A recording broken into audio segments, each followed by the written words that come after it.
አጼ ፋሲለደስ የሳቸው የመኖሪያ ቤተ መንግስት ነበር። ይሄ ቤተ መንግስት ያረፈበት ቦታ 25 ሜትር በ25 ሜትር በሆነ ቦታ ላይ ያረፈ ሲሆን ቁመቱ 32 ሜትር እና ከዛ በላይ ይረዝማል። ከምድር ቤት ጀምሮ እስከ ፎቁ ጫፍ ድረስ ብዙ ክፍሎች አሉ በውስጡ። ለምሳሌ ምድር ቤት ላይ እነዚህ የምታዩቸው እንጨት በሮች ሲከፈቱ በዚያው ዘመን ጦር መሳሪያ፣ ጥራጥሬ፣ ቁሳቁስ የሚቀመጡ ምድር ቤት ስቶሬጅ ያገኛል። አንደኛ ፎቁ ላይ ደግሞ የምታዩት ረጅም በረንዳ በዘመኑ ነጋሪት መቼም ያው ኢትዮጵያዊ ያለ ብዬ አላስብም። ሰሞኑን የሚያዱ አባትም ስላለ ነጋሪት ግዙፍ ክብ የቆዳ ከበሮ እሱን እየጎሰሙ ሰው ይጠራል። መምታት ነው መጎሰም ብትፈቀድ እና እዛ ጋር ያው ይጎሰማል፣ ሰው ይጠራል፣ ይመጣል። ሁለተኛዋ ትንሿ የእንጨት በረንዳ ከላይ ያለችዋ የንጉሠ ነገሥቱ ቃል አቀባይ የንጉሠ ነገሥቱ ልክ በዛ ዘመን አፈ ንጉሥ ይባላል። እዛ ላይ ወጥቶ የንጉሱ መልእክት በጩኸት ይናገራል። ልክ ያሁኑ ዲና ሙፍቲ ማለት ነው። ሚስተር ዲና ሙፍቲ ያቆማይ ሁሉ ያወራል። ልክ እንደዛ ሁሉ የዛ ዘመን አፈ ንጉሥ ወይም በአሁኑ ቋንቋ እንደ ስፖክስ ፐርሰን የሚያገለግለው ሰው እዚህ ላይ ወጥቶ መልእክት የተሰበሰበው ሰው ይናገራል ማለት ነው። የመጨረሻው ከዛች ከትንሿ የእንጨት በረንዳ በስተቀኝ በኩል ለእናንተ ማለት ነው ሳጥን ቅርጽ ያላት ከራስ ግዙፍ የሆነች ሳጥን ቅርጽ ነገር ወጣ እንደዚህ ባትልሜንት ነገር አለ። ሰንደቅ ዓላማ ተሰቅሎባት የምትያት ህንጻ አካል የንጉሠ ነገሥቱ የመኝታ ክፍል ነች። እዛች ውስጥ እኔም ሰራተኛ ሆኜ እዚህ ወደ 7-8 ዓመት ላይ አገልግያለሁና ያየሁት በተደጋጋሚ 4 በ4 ሜትር የሆነች አንዲት ትንሽ ክፍል አለች። 4 በሮች አሏት። 4ቱም በሮቿ እንደ መስኮት ሲከፈቱ ግቢውን ብቻ አይደለም ከተማውንም አይደለም አልፎ እስከ ሰሜናዊ የጣና ሐይቅ ዳርቻ ድረስ ማሳየት የሚችል የህንጻው አካል ነው። አሁን ስትወጡ ህንጻው ለተሰ እንደው እናንተ አሁን ከባህር ዳር መጣችሁ ወይ ከአዲስ አበባ መጣችሁ ከሆነ እዛ 14-15 ፎቅ ልታዩ ትችላላችሁ። ከዛ ጋር ቁመቱ ላይ ይገናኝ ይችላል። ግን የተሰራበት ቦታ ቀደም ብዬ ስነግራችሁ ከፍ ያለ በመሆኑ ምክንያት ይሄ ልክ እንደ ፈረንሳዩ አይፈል ታወር እንደሚባለው ታወር የትም ቦታ የሚታይ የማማው አካል ነው። ስለዚህ ላይ ነገስታቱ ወይም ሹማምንቱ ወይም የጦር አለቆች ላይ ወጥተው በዚህ በኩል ወደ ጣና ሐይቅ ማየት ይችላሉ። ዙሪያው ተራራውን አካባቢው ማየት መቃኘት ይችላሉ ማለት ነው። እና ይሄ ጦራዊ ጥቅም ያለው ትልቅ የመቃኛ ማማ ነው። እንዳትረሱ ይሄ የንጉሠ ነገሥት አጼ ፋሲለደስ የመኖሪያ ቤተ መንግስት። ንጉሠ ነገሥትና ንጉስ የሚለውንም ለዩ። ብዙ ጊዜ በተለምዶ ንጉስ እንላለን። ንጉስ ማለት በላዩ ላይ ሌላ ንጉስ ያለ አንድ አካባቢ መሪ እንደማለት ነው። ንጉሠ ነገሥት ካልን ግን ከእግዚአብሔር በታች ከሰው በላይ የመጨረሻውን ስልጣን የያዘ ማለት ነው በአንድ ሀገር ላይ። እና እነዚህ ነገስታት በእንግሊዘኛው ኢምፐረር የሚለው ይገልጻቸዋል። እና የሰፊ ኢምፓየር ገዢዎች ነበሩ።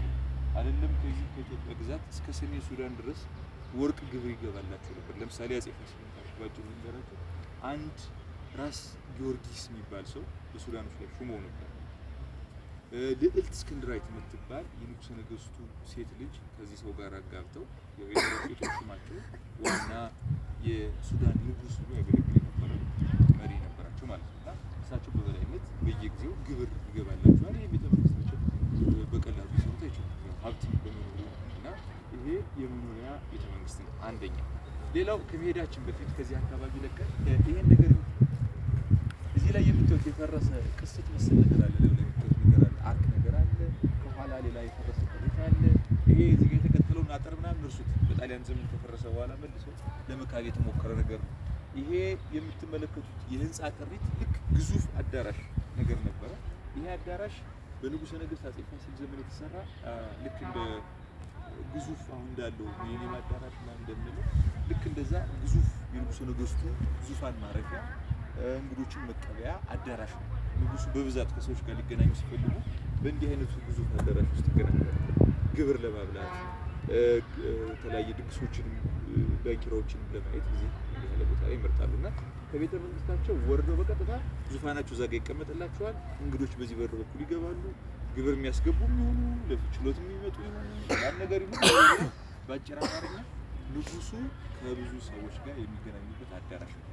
የፈረሰው በሁለተኛው የዓለም ጦርነት በእንግሊዝ ቦምብ ጣይ አውሮፕላን ተደብድቦ ነው የፈረሰው። እንዴት ለሚለው ከ1928 እስከ 33 ጣሊያን ኢትዮጵያን ዳግም ወሮ ነበር። በዛ ጊዜ ንጉሠ ነገሥት ኃይለ ሥላሴ ወደ እንግሊዝ ሀገር ሄደው ነበረ። 5 ዓመት ተቀመጡ። እንግሊዞቹ እኛን በመርዳት ሰበብ መጡ። ከመጡ በኋላ ብዙ ጥቃቶችን አደረሱ። አሁን አዲስ አበባ ጎዳና የተሰየመላቸው ጄኔራሎች በሙሉ የእንግሊዝ ጄኔራሎች ናቸው። ውጊያ አድርገው ከንጉሱ ጋር አብረው የገቡ ናቸው። ያው ሰንደቅ ዓላማ ለመስቀሉ ሞክረው ነበር ቤተ መንግስት ላይ።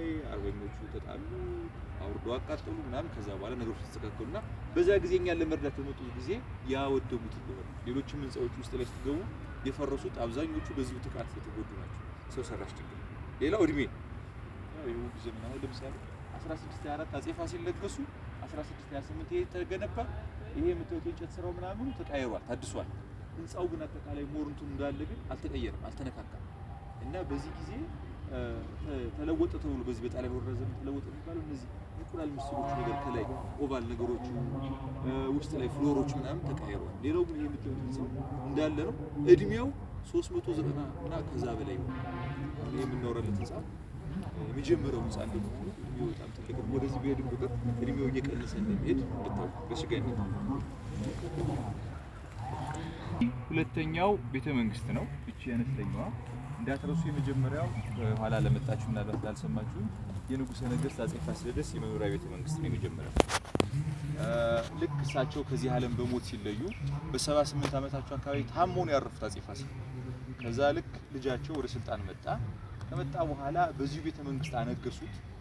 የአባቱ ሞት ዜና በድብቅ ተይዞ መጀመሪያ ከቆየ በኋላ ነው ያነገሱት። ያው የንጉስ ሞት እንደው እንደተራው ዜና ዝም ብሎ አይነገርምና ሚስጥር አድርገው ቆይተው መጨረሻ ላይ እሱን ካነገሱ በኋላ እሳቸው ማረፍ ታወቀ። በግልጽ ቀብራቸው ተፈጸመ። ከዛ ልጃቸው ስልጣኑን ተረክቦ ህይወት ቀጠለ። በዚያ ዘመን እቺ ትንሽ ህንጻ አስገነባ። ሁለተኛዋ አነስተኛ ቤተ መንግስት ስትሆን ትንሿ አልፍኝ ወይም ፍቅር ግንብ ተብላም ትጠራለች። ዮሐንስ ቀዳማዊ የተባሉ ንጉስ የአጼ ፋሲል ልጅ ያሰሯት ቤተ መንግስት ነች። እንዳትረሱት። እኒህ ቀዳማዊ ዮሐንስ በዚህ ህንጻ ውስጥ እየኖሩ ነው የሰሯት። በመሃል ድልድይ ሁሉ አገናኝተዋት ብለው ላይ መሸጋገሪያ ሁሉ ነበራት። እኒህ ንጉስ 15 ዓመት አካባቢ ኢትዮጵያን መርተዋል። በ15 ዓመቱ የግዛት ዘመናቸው ብዙ ስራቸው ከመንፈሳዊ ህይወት ጋር የተገናኘ ነበር። የእምነት መጽሐፍቶችን ይመረምሩ፣ ክርክሮችን ይዳኙ፣ የተለያዩ ቦታዎች ላይ በመታደም እንዲህ አስተዋጽኦ ያደርጉ የነበሩ ንጉስ ነበሩ። በዚህ በስፋት ይታወቃሉ። እና 15ቱን ዓመት በዚህ ካሳለፉ በኋላ ያው እሳቸውም የእሳቸውን ነው የሚደንቀው በህይወት እያሉ ስልጣን ወይም ዙፋን በቃኝ ብሎ ወደ ጣና ገዳም ምን ነው የሄዱ ንጉስ ናቸው። እና መጨረሻ ላይ እዛው ጣና ገዳም እየኖሩ ለተወሰነ ዓመት ስራ ተሰሩ። መንፈሳዊ በመንፈሳዊ ከተጉ በኋላ ከዚህ ዓለም በሞት ተለዩ። መጨረሻ እዛው ቀብራቸው ጣና ገዳም ውስጥ ተፈጸመ ማለት ነው። እና ይሄ እንዳትረሱ የዮሐንስ ቀዳማዊ ቤተ መንግስት ነው። እዚህ ላይ ደግሞ ፊት ለፊት ያለውን ህንጻ ተመልከቱ። ይሄ የምትመለከቱት ህንጻ ፎቅና ምድር የነበረ ህንጻ ሲሆን የተገነባው በመጀመሪያው ንጉስ በአጼ ፋሲለደስ ዘመነ መንግስት ነው። አጼ ፋሲለደስ ፎቅና ምድር አድርገው ሰሩት። ልክ በዛ ዘመን የጽሁፍ ስራ መስሪያ የነበረ ልክ አሁን ህትመት ቤት እንደምንለው የብራና ጽሁፎች የሚጻፉት ምድር ቤት ላይ ነበር። ከተጻፉ በኋላ የትኛውም የሀገሪቱ ድንበር ላይ ቤተክርስቲያን ከተቋቋመ ከዚህ መጽሐፍቱ ተግዘው ወይም ተወስደው ይሰጣሉ ማለት ነው። እና ይሄ እሳቸው ያሰሩት የመጀመሪያው ቤተ መዛግብት ነው። ላይ ፎቁ ደግሞ ልክ እንደ መጸለያ ቢሮ፣ በአሁኑ ቋንቋ እንደ ቢሮ፣ በድሮ ቋንቋ ደግሞ ልክ እንደ መጸለያ ክፍል ያገለግል ነበረ። በልጃቸው በዮሐንስ ቀዳማዊ ዘመነ መንግስት ይሄ ህንጻ እንደ እንግዳ ማረፊያ አልፍኝ ሳያገለግል እንዳልቀረ የተለያዩ ታሪክ ጸሐፍቶች ለምሳሌ እነ ተክለ ጻዲቅ ሞግራ በምስል ደረጃ አስቀምጠው ቤተ መንግስት እንደነበረ የጻፉት ጽሁፍ ያስረዳል። እና ይሄ ያው የቤተ መዛግብት ህንጻ ነው።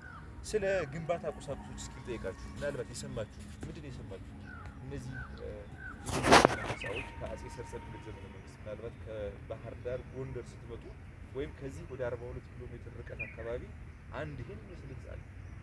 ሳይዙ ይሄን ያክልም ግን አነስ ብሎ ይሄን የሚያክል እንደው ማንጻረ ተነስ ይችላል ህንጻ አለና ከዛ ዘመን ጀምሮ እስከዚህ ከጎንደር ዘመን ነገስታት ህንጻ ሰርተዋል። ከምን የተሰሩ መስሏችኋል?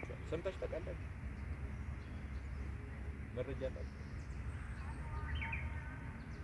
ሰምተናል።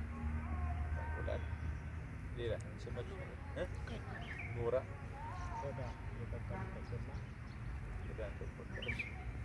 ሌላ ግልጽ ለማድረግ በየቦታው ሂጅ ስለማልደግምላችሁ እዚህ ላይ ላብራራላችሁ። የመጀመሪያው ዋና የግንባታ ቁሳቁስ ተብሎ ከሚጠቀሱት ውስጥ የመጀመሪያው ኖራ የሚባለው ኖራ ወይም ላይ ሞርታር የሚባለው ነጩ ነገር በሲሚንቶ ነገር ጂፕሰም መሰሉ ቾክ መሰሉ ነገር ኖራ ነው። ኖራ በዛ ዘመን ስታተስን ያሳያል። ነገስታት ለምሳሌ ልክ ተራው ሰው ከጭቃ ከሳር ከምናምን ቤቱን ይሰራል። የነገስታት ቤቶች ግን ከኖራ ነበር የሚሰሩት። ነጮች ናቸው፣ ግዙፎች ናቸው። ልክ አሁን አሜሪካን ሀገር እንዳለ ዋይት ሀውስ ምናምን የሚባለው ማለት ነው። እና እንደዛ ነበር የሚሰሩት። እና በሰውን አለባበሱን በማየት ቤቱን ደግሞ አሰራሩን በማየት ያ ሰው ወይም የዛ ቤት ባለቤት ምን አይነት ኢኮኖሚካል ስታተስ ምን አይነት ስልጣን እንዳለው ሰው በቀላሉ መረዳት ይችላል ነበርና ትልቁ ሚስጥር ኖራ ነው። ኖራ አንደኛው ነው። ሁለተኛው ተራ ድንጋይ የሚባለው ብራውን ባዛልት የሚባለው ተራ ድንጋይ ይሄ የኢትዮጵያ ውስጥ የትም ቦታ የሚገኝ የድንጋይ አይነት ነው። በስፋት ወደኛ አካባቢ ይገኛል። የአካባቢው ሀገር ያለው ተጠቅሟል። ስለዚህ የተራው ድንጋይ ሁለተኛው ነው። ሶስተኛው ቀይ ድንጋይ ይባላል። በበሮች ጠርዝ ላይ የምታዩት አርክ መሰሉ ነገር ወይም እዚህ ጋር ያላችሁ በቅርብ ርቀት እዚህም አለ ነው። ይሄ ቀይ ድንጋይ ቁስቋም የሚባል ሆስፒታል አካባቢ የምታውቁት ከሆነ ከሆስፒታል ወደ ከፍ ቁስቋም ማርያም ቤተክርስቲያን አለ። ከዛ አካባቢ ተቆፍሮ ነው የሚወጣው። ከዛ ከወጣ በኋላ ድንጋዩን ኢዚሊ በቀላሉ ሸፕ ያደርጉታል። እንዴት ነው የሚያደርጉት? የተለያዩ እንደ ሞረድ፣ እንደ መጋዝ፣ እንደ ቺዝል መሰል ነገሮች ተጠቅመው ሸፕ ያደርጉትና ጣሪያው እንደዚህ አርቲፊሻል ያደርጉታል። በጣም ቀላል ግን ጠንካራ ድንጋይ ነው። ስለዚህ ሶስተኛው ቀይ ድንጋይ ይባላል። አራተኛው እንጨት፣ የእንጨት ዝርያ ወይም የዛፍ ዝርያ ማለት ያው እንጨቱ ተጠርቦ ብሎ ሲዘጋጅ እንጨት። ዛፎች አሉ፣ የተለያዩ ዛፎች በዜና መዋዕል መረጃዎች በተለያዩ ታሪክ ድርሳናት ያነበብኳቸው ስማቸውን የማውቀው ግን በአካል ዛፉ እንደዚህ አይቼው ማላቅ እጽዋቶች አሉ። ለምሳሌ ዞጲ የሚባል እንጨት፣ ግማርዳ የሚባል እንጨት በታሪክ ጽሑፍ ላይ ነው። ጥቁር እንጨት የሚባል ጣና ገዳም አካባቢ አይቻለሁ። ሰዋሳይቱ በጣም የሚገርም ነው። ትንሽ ነች ግን በጣም ጠንካራ እንጨት ነው። ምንም አይነት ልክ እንደ ዘይት የጠገበ ነገር ነው የሚመስለው፣ በጣም ጠንካራ ነው። ስለዚህ የእንጨት ዝርያዎች በስፋት ጥቅም ላይ ወይም የዛፍ ዝርያዎች ለእንጨትነት በብዙ መንገድ ጥቅም ላይ ውለዋል። ስለዚህ እንጨት አራተኛው ነው።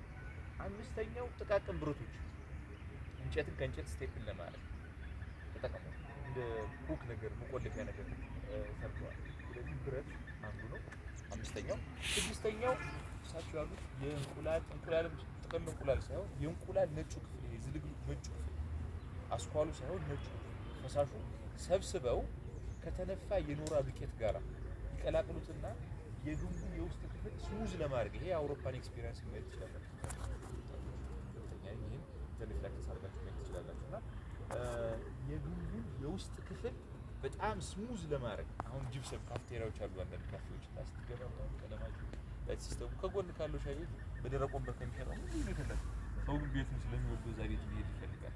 እና እዚህ ግድግዳው ላይ ምን አድርገዋል እንዳልኳችሁ እርሱ ያሉትን ዘዴ በመጠቀም ቆዳውን በመቀቀል ሳይሆን ቆዳውን በመወጠር ልክ ለማሸት ስሙዝ ለማድረግ የውስጡ ክፍል በዚህ መንገድ እንዳለሰለሱት የታሪክ የተቀመጡ ነገሮች አሉ። ያው ኢትዮጵያን በጣም የሚደንቀኝ ነገር ብዙ በዚህ በቆየሁባቸው የስራ ዘመን ጽሁፎችን ስመረምር የተረዳሁት ነገር የሆነ የረቀቀ የሆነ እውቀት እንደነበራቸው ያስረዳል። ለምሳሌ አሁን ስዕላትን፣ የግድግዳ ስዕላትን፣ የቅዱሳን ስዕላት ቤተክርስቲያን ላይ የሚሳሉ ስዕላትን ለመጠበቅ እንቧይ የሚባል ታውቃላችሁ?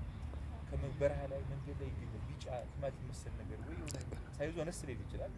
እሱን የእንቧዩን ነገር አፍርጠው የሚሰበስቡት ነገር አለና በስዕሎቹ መሀል በመቀባት ልክ እንደ ጸረ ተባይ ይጠቀሙታል። ምንም አይነት እንስሳ ያን ነገር ጨርቁን ወይንም ይሄ ካንቫስ የሚያገለግለው ነገር እንዳይበላው መከላከል ያስችላል። ሌላው በጣም የደነቀኝ ደግሞ የተልባ ዘይት፣ ተልባ ራሱ በመጭመቅ የሚወጣውን ዘይት ስዕሉን በመቀባት ልክ እንደ ቫርኒሽ ሻይን ያደርጋል። ስዕሉ ውበቱ እንደጠበቀ ይፈልግ። አሁን ቤተክርስቲያን ውስጥ የሚጨሰው ጭስ ዘመናዊ ስዕል ቢሆን በቶታሊ ነው ዳሜጅ የሚያደርጉ። ቤተክርስቲያን ውስጥ ግን እንግዲህ አሁን ስላሴ ብትሄዱ በ300 ዓመት በትንሽ 330 ዓመት አካባቢ የኖረ ቤተክርስቲያን በመሀል ያው ጥቃቅን እሳት ቢደረግም ግን ያ ሁሉ ዘመን ጭስ ቤተክርስቲያን ውስጥ የተቀደሰ ብዙ ያን ያህል ውበቱ ተስተካክልና የዚህ አይነት ጥበቦች ነበሩ። የኖህ ዘይት፣ የተልባ ዘይት፣ ሌሎችም ስዕል እንኳን ሲስሉ ከእንስሳት ደም ተወስዶ ከሸክላ ተቀጥቅጦ ከአመት አንድ የሚበቅል አበባ ተጠብቆ ፍሬዋ ተለቅማ እንትኗ እቺ የአበባዋ እንትን ነቅለው እሷን አድርቀው ፈጭተው ምናምን በቀንድ እንትን ውስጥ አድርገው በውሃ ተዘፍስፎ ምናምን ፕሮሰሱ ማዕት ነው እና በዚህ መንገድ አድርገው በብዙ ነገር ከትበው ቆይተዋልና ይሄን አያይዤ ላወራችሁ የፈለኩት ከዚህ ከስነ ህንጻ ማለት ከዚህ ከስነ ጽሁፍ ይፈጽሙበት ከነበረ ግዙፍ ህንጻ ጋር አያይዤ ያው እንዴት ይሰሩ ነበር ለመግለጽ ያክል። ስለዚህ ይሄን እንዳትረሱ። የአፄ ፋሲለደስ ቤተ መዛግብት በዮሐንስ ዘመን ጊዜያዊ ቤተ መንግስት ሆኖ ያገለገለ ህንጻ ነው። እሱም በዚህ ጥቃት ባልኳችሁ ጥቃት ጊዜ ከጥቅም ውጭ ነው። ላዩም ጣራውም ፍሎሩም ፈርሷል ማለት ነው። ሌላው ቤተክርስቲያኖች አሉ አልነገርኳችሁ። እቺ ምክንያት ጊዜያዊ ቤተ ማርያም የምትባለው ቤተክርስቲያን ፋሲል ያሰራት ቤተክርስቲያን ነች። ከኋላ አንድ ሌላ እልፍኝ ጊዮርጊስ የሚባል ቤተክርስቲያን አለ። ዳር ላይ አጣጣሚ ሚካኤል የሚባል ቤተክርስቲያን አለ። ያው ነገስታቱ በጊዮርጊስ ቤተክርስቲያን አሰርተዋል። እነዚህ ቤተክርስቲያን መውጫ በር አላቸው። በውስጥ በኩል የነገስታቱ መሽለኪያዎች አሏቸው። ስቲል እስካሁን ድረስ ሰው ገብቶ አገልግሎት ማግኘት ይችላል ማለት ነው። እና ያው ስራ ላይ ያሉ ቤተክርስቲያኖች ናቸው። አሁን ተከትሎ ወደ ዋናው ቤተ መንግስት ወስዳችኋለሁኝ። እግረ መንገዱን ይሄን ዛፍ የሚያቅሰዋል እዚህ ጋር ያለው ዛፍ ወይ ጠጋ ብለን አይተነው ማለት እንችላለን። በዛው አርገ ብርብራ ነው። አሳ ለማጥመድ ጥቅም ላይ የሚውለው ዛፍ ይሄ ነው። እሺ እንግባ ወደ ውስጥ።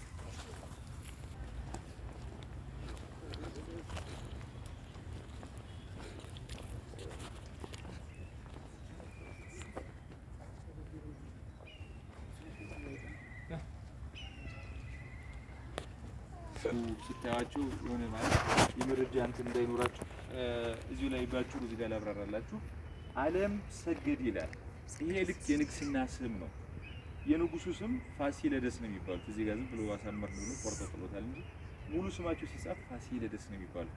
ይሄኛው አጠራር ዳንኤልን ዳኒ ብሎ እንደመጥራት ነው እና ትንሽ ቆርጠውታል። እዚህ ጋር ቤተ መንግስት መሆኑን ለማመልከት ጽሁፍ ተቀምጧል። እዚህ ጋር የምታዩት በኢትዮጵያ ቁጥር የተጻፈው ከ24 ጀምሮ ያለው የንጉሱን የግዛት ዘመን ለመግለጽ ነው እንጂ የንጉሱ እድሜ አይደለም። አጼ ፋሲል ሲሞቱ በ78 ዓመታቸው ገደማ ነው የሞቱት። ለ35 ዓመት የሰፊው ኢምፓየር ገዢ ነበሩ። በጣም ፓወርፉል ከሚባሉ የጎንደር ዘመን ነገስታት ግንባር ቀደሙ እሳቸው ናቸው። ሁሉ ነገር የተሳካላቸው ንጉስ እንደነበሩ በብዙ መንገድ ተገልጾ ይገኛል። ያው ይሄን ይመስላል። ስለዚህ ስትዞሩ በየነገስታቱ ህንጻዎች ላይ የዚህ አይነት ስም አለ። ዓለም ሰገድ ያው እሱ ጋር ትንሽ ግር እንዳትሰኙ። ዓለም ሰገድ ሲል የዓለም ህዝብ የሰገደለት አድርጎ የሚረዳ ሰው አለ አይደለም። ለምሳሌ በዚህ በአማራ ክልል አካባቢ ሰው ድግስ ጠርቷችሁ ከበላችሁ በኋላ ጥሩ ዓለም አየን ይላል የአገር ቤት ሰው። ይሄ ማለት ድግሱ ጥሩ ነበር፣ አሪፍ ነበር ብሎ ለመግለጽ የሚጠቀምበታል። ብዙ ሰው የታደመበት ነው ብሎ ለመግለጽ ይጠቀምበታል። ባጭሩ እሳቸው ኮንቴክስቹዋሊ ይሄን ዓለም ሰገድ የሚለው ስያሜ የተሰጣቸው የኢትዮጵያ ግዛት ውስጥ ያለው ወይም በዚህ በኢምፓየሩ ቅድም ባልኳችሁ እስከዛ ባለው ግዛት ውስጥ ያለው እንትን ለማመልከት ያክል ተቀባይነት ለማመልከት ያክል ነው ማለት ነው። እና ይሄን ይመስላል። አሁን ወደ ዋናው ቤተ መንግስት ገብተን ውስጡ ላሳያችሁ። ይሄ ያለንበት አዳራሽ ልክ ሆቴል ያለ ሪሴፕሽን የመጀመሪያው የእንግዳ መቀበያ አዳራሽ ነበረ። ከየትኛውም የዓለም ክፍል ከየትኛውም የሀገሪቱ ክፍል የሚመጣ እንግዳ መጀመሪያ እዚህ ካለ ሰው ጋር ተገናኝቶ አርፎ ከዛ ንጉሠ ነገሥቱ ቀርቦ ሊነጋገር ይችላል። ያ በአዳራሽ ውስጥ ገብቶ ሊነጋገር ይችላል። እና ይሄ እንዳትረሱ ልክ የመጀመሪያው እልፍኝ ሲሆን የእንግዳ ማረፊያ እልፍኝ ተደርጎ ይቆጠራል። በዚህ ዘመን ብዙ ጽሁፎችን ለማገላበጥ ሞክሬያለሁ። አንድ በጣም የደነቀኝ ግን አጭር ታሪክ ልንገራችሁ። ስሙ ሐሰን አላሚኒ የተባለ የየመን አምባሳደር ነው። ሰውዬው በንግድ ሰበብ ኢትዮጵያ ከህንድ ከየመን ከሌሎች ሀገራት ወዳጅነት ነበራት እና በዚህ ንጉሥ ዘመን ይሄ ሰው ወደ ጎንደር መጣ። ከመጣ በኋላ ምናልባት እዚህ ጎንደር አካባቢ የሚኖሩ ሰዎች አዲስ ዓለም የሚባል መንደር ታውቃላችሁ ያስባሉ። አዲስ ዓለም የተባለ የሙስሊም መንደር አለ። በዚህ አቅጣጫ ፊት ለፊት አራዳን ወረድ እንዳለ ማለት ነው። ይሄ መስጊዱ አካባቢ ጀምሮ ታች ያለው አዲስ ዓለም የሚባል መንደር አለና እዛ አካባቢ እንዳረፈ በጽሁፍ ሰፍሯል።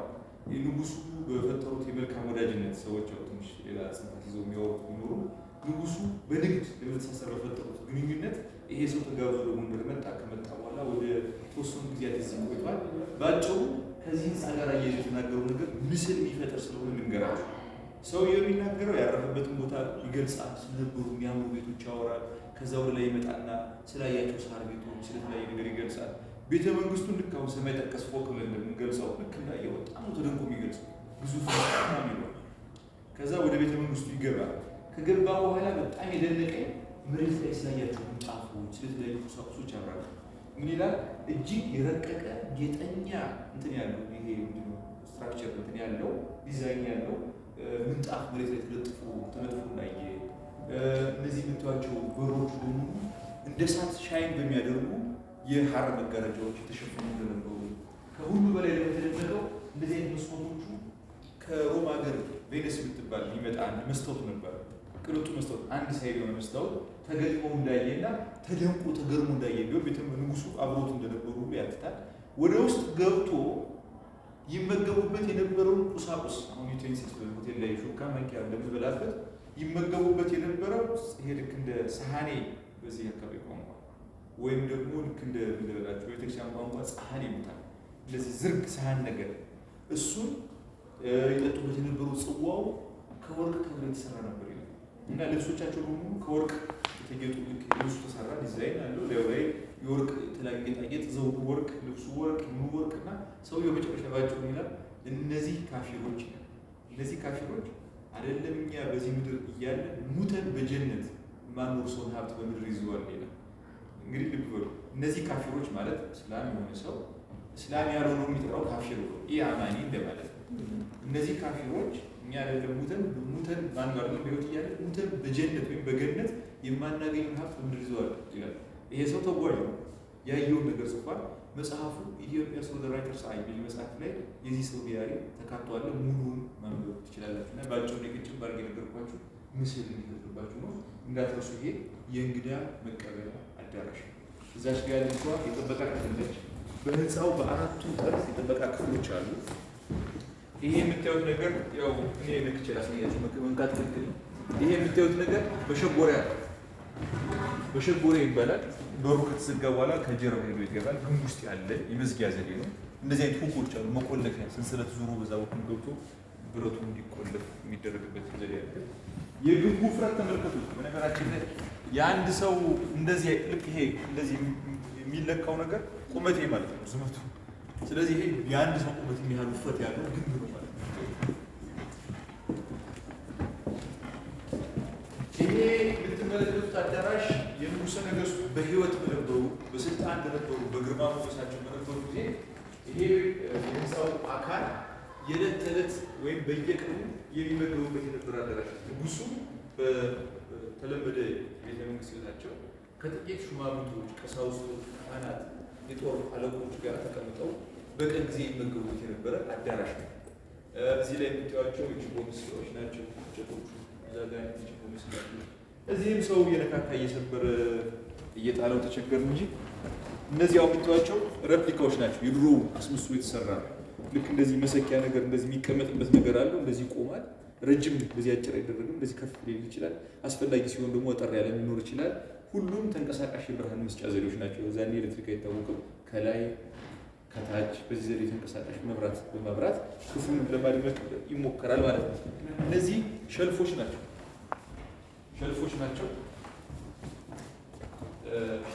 እቃ ማስቀመጫዎች ናቸው። በዛች በኩል ያለችዋ በር ስትከፈት ወደ ንጉሥ መኝታ ክፍል መውጫ በመሆን ታገለግላለች። እዚህ ጋር ረቀቅ ያለች ችግኝ ያለ ታሞች ሚሉ ያሳያል።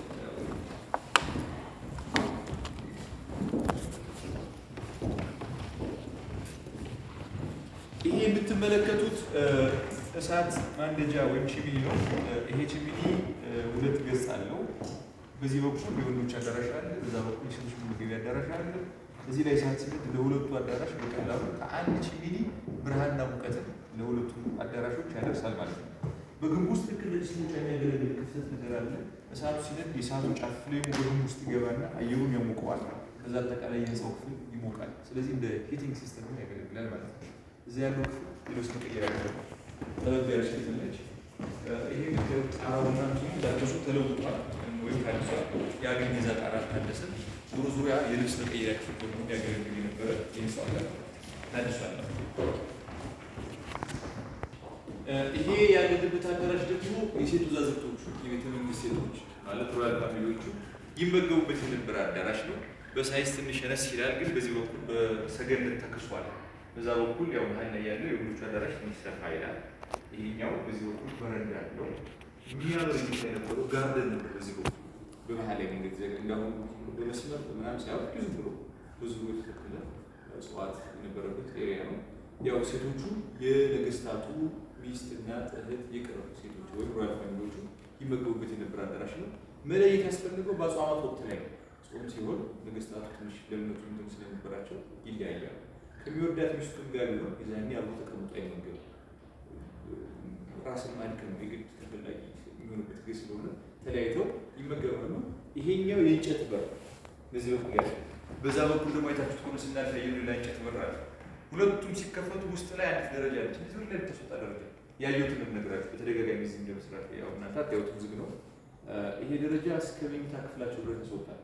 ከላይ ጀምሮም እስከ ምድር ቤትም ያስወርዳል። ከታች ወደዚህ ምግብ ለማምጣት ከዚህ ወደ ላይ ግን ንጉስ ወደ መኝታ ክፍል ለመግባት ስለሆነ ሰው ድርሽ አይል ማለት ነው። ከኋላችሁ ያሉ ቀዳዳ መሰል ነገሮች እንደዚህ ግንቡ ላይ ያሉ ቀዳዳ ነገር ያላችሁ እነዚህ ማለት ነው። እነዚህ ቀዳዳ መሰል ነገሮቹ ይሄ ሬኖ ምንድነው አውራሪስ የሚባል እንስሳ የሱ ቀን የዝሆን ቀን ተቆርጦ ተጊጦ እዚህ ጋር ይቀመጣል። የወዛዝርቱ የልብስ መስቀያ በመሆን ያገለግላል።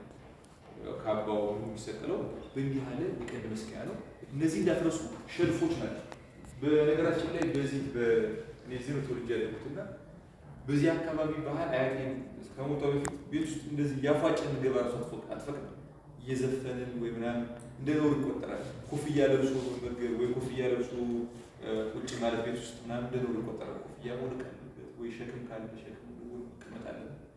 አሁን ሰው ዛሬ ዘመናዊ ስላለ በአግነት እንዳዘ ሌሎች ነበሩና እነዚህ የዕቃ ማስቀመጫዎች ናቸው። ይቺ የጥበቃ ክፍል ነች። አሁን ወደዚህ ወስዳችሁና ሌላውን ቀሪ ነገር አሳያችኋለሁ።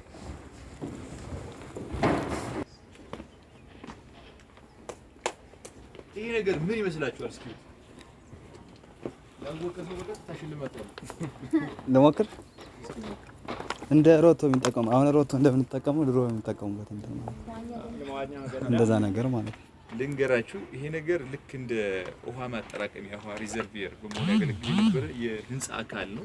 ይሄ የምታዩት የጣራው ክፍል ዝግ ነበረ። ከላዩ ላይ እንደዚህ ይሄ እያንዳንዱ የፈረሰ ነገር የምታዩት ነገር ከዛ እንደገና መልሶ በስበት ደግሞ ወርዳል ወደ ምድር። ይሄኛው ሲስተም ግን የሚሰራው በተቃራኒ ምን አደረጉ? ሮቶም ወይንም የውሃ ማጠራቀሚያውን ከታች ከመሬት ስር ከህንፃው ስር ገነቡት። ውሃ የሚመጣው ተመልከቱ፣ እነዚህ አሸንዳዎች ያላችሁ እዚህ ጋር ቤተ መንግስት ጣራ ላይ ያረፈ የዝናብ ውሃ በእነዚህ አሸንዳዎች ይፈስና እዚህ ውስጥ ቦያል፣ መሬት ውስጥ የተቀበረ ቦያል።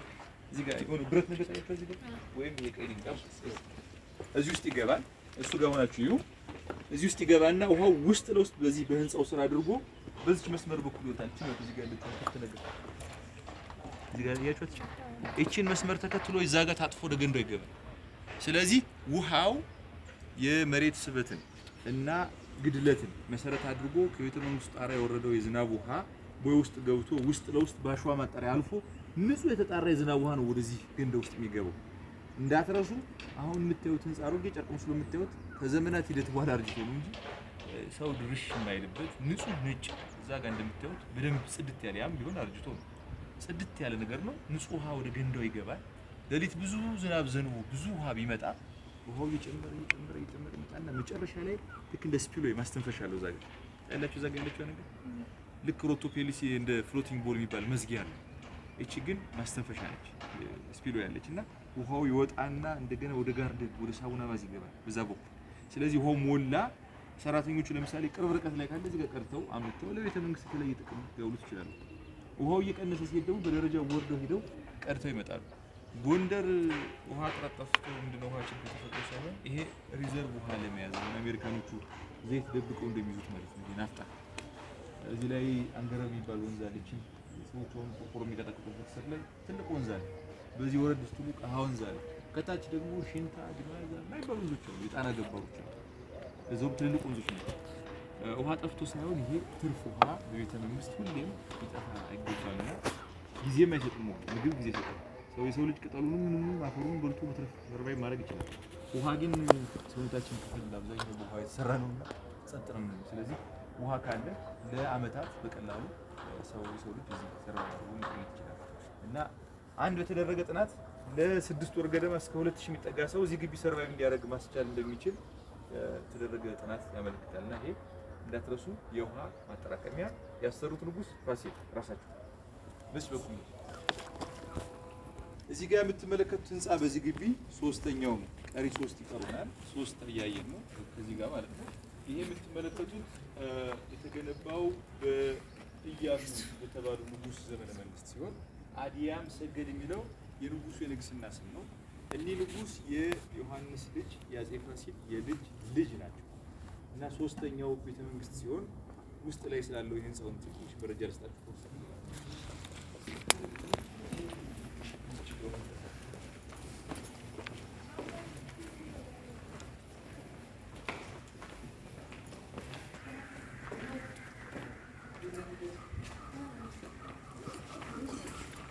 እሺ ይሄ የምትመለከቱት ቤተ መንግስት በጣም ከሞዳቸው ነገስታት መሀል በአንዱ በሆነው ኢያሱ በጣም ብርቱ ጦረኛ ንጉስ ነበረ። ንጉስ ዘመን የተሰራ ነው። ህንፃው ፎቅና ምድር ነበረ። እዚህ ጋር የሚታያቸው ግንቡ ላይ ቀዳዳ ነገሮቹ የግንዲላ ርብራብ ነበረ። ልክ እዛ ፋሲል ጋር እንዳየ ነው ማለት ነው። ጣራው ደግሞ እዛ ከላይ እንደምትመለከቱት የሆነ የግማሽ ክብ ቅርጽ የነበረው ቅስት ወይም አርክ ነገር ነበረ። እጅግ ጌጠኛ እንደነበረ የንጉሱ የራሱ ዜና ሟል ታውቃላችሁ? ዝም ብዬ ዜና ሟል ታውቃላችሁ? ዜና ሟል ምን እንደሆነ አጭር ማብራሪያ ልስጣችሁ ካላወቃችሁ። ዜና ሟል ታሪከ ነገስት ዜና ሟል ሲባል ሰምታችሁ? እሺ ልንገራችሁ። ዜና ሟል ማለት ተማሪ ቤት እያለ እንደ ዲያሪ ጽፎ ማለት ነው። ለምሳሌ ዲያሪው ሞር ስለ አንድ ሰው ስብዕና ስለተለያየ ጥያቄ ተያይዙ ምናምን የሚያብራራበት ነገር ነው። ይሄኛው የነገስታቱ ዜና ሟል ግን የነገስታቱ የዕለት ተዕለት ውሎ የወራትም ሊሆን ይችላል፣ የቀናትም ሊሆን ይችላል፣ የሰሯቸውን ስራ በአጭሩ ተዘግቦ የሚቀመጥበት ሲሆን በንጉሰ ነገስቱ ጸሐፊ አማካኝነት የሚጻፍ። ለምሳሌ ንጉሱ ጦርነት ቢገጥሙ ጦርነቱን በቦታው አብሮ ሄዶ ያየ ጦርነቱን አብሮ የሚጽፍ እንደማለት ነው። ለምሳሌ ምን ያደርጋሉ ሲጽፉ? ዝርዝሩን አይጽፉትም። ለምሳሌ አንድ ቤተክርስቲያን ሲገነባ አስቡት። መጀመሪያ ተቆፈረ፣ መሰረት ወጣ፣ ግንቡ ተገነባ፣ የጣራ መዋቅር ተሰራ፣ ለበሰ። ሂደቱ እንደዚህ ነው። ከታች ወደ ላይ ከታች ከላይ ወደ ታች አይጀመርም። ነገስታቱ በነገስታቱ ዘመን ዜና ሟል ሲጻፍ ደግሞ ንጉሱ በዕለተ ሐሙስ ፀሐይ በዚህ